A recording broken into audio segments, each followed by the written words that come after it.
झारखंड में सत्तारूढ़ गठबंधन के सहयोगी जेएमएम के जो सहयोगी हैं, झारखंड मुक्ति मोर्चा, कांग्रेस और आरजेडी, लेकिन इन सब में दिलचस्प ये है कि जेएमएम को बिहार विधानसभा 2025 में हिस्सेदारी सुनिश्चित करने के लिए कांग्रेस पार्टी सक्रिय हो गई है। कांग्रेस के झारखंड प्रभारी के राजू ने कहा कि उनकी पार्टी जेएमएम को बिहार में सीटें दिलाने के लिए हर संभव प्रयास कर रही है। ये कदम गठबंधन की एकजुटता को और मजबूत करने की दिशा में उठाया गया है, लेकिन डर है कांग्रेस को। समझिए अब ये बात, के राजू बयान तो दे रहे हैं, लेकिन इस बयान के पीछे का मामला समझिए। कांग्रेस झारखंड में गठबंधन में है, सरकार में हिस्सेदारी है, कैबिनेट के मंत्री भी हैं उनके। अगर हेमंत सोरेन को जगह नहीं दी गई बिहार में, तो हेमंत सोरेन और जेएमएम के बिहार के नेता ये कह चुके हैं कि हम भाई बिहार में अलग से चुनाव लड़ेंगे। आदिवासी वोट भी बिहार में है, दलित वोट भी बिहार में है। अपना फायदा कर ना सके, लेकिन महागठबंधन का नुकसान जरूर कर देंगे। और जेएमएम को लाकर कांग्रेस ये भी सोच रही है कि तेजस्वी यादव को दलित वोटों के मोर्चे पर थोड़ा कमजोर किया जाए, जिससे कि तेजस्वी से अच्छा नेगोशिएशन हो जाए। चलिए आगे बढ़ते हैं। के राजू ने कहा, कांग्रेस पार्टी बिहार के आगामी विधानसभा चुनावों में जेएमएम के लिए सीटें सुरक्षित करने की कोशिश कर रही है। ये हमारी जिम्मेदारी है कि गठबंधन के सहयोगी के रूप में जेएमएम को उसका हक मिले। हमने इस दिशा में कदम उठाने शुरू कर दिए हैं। एक पार्टी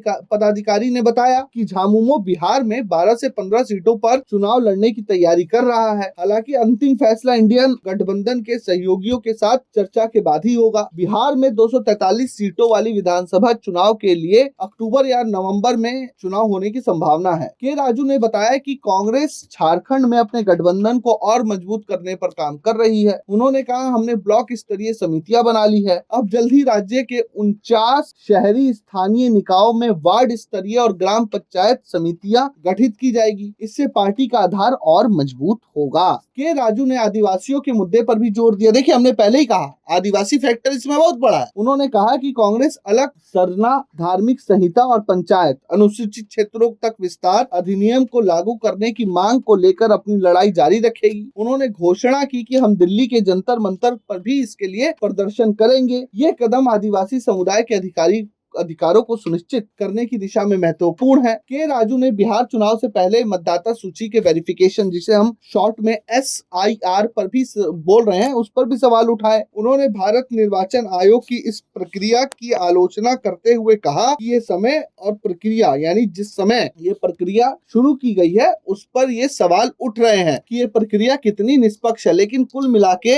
जेएमएम को लाकर कांग्रेस आदिवासी और दलित वोटों पर जो तेजस्वी अपना एक तरफा एकाधिकार साबित करने की कोशिश कर रहे हैं, उसको कमजोर करने का तो प्रयास है ही कहीं ना कहीं। अब देखना है कि जेएमएम को कितनी सीटें मिलती हैं या जेएमएम अलग से चुनाव में उतरेगा। ब्यूरो रिपोर्ट, प्रजा हित।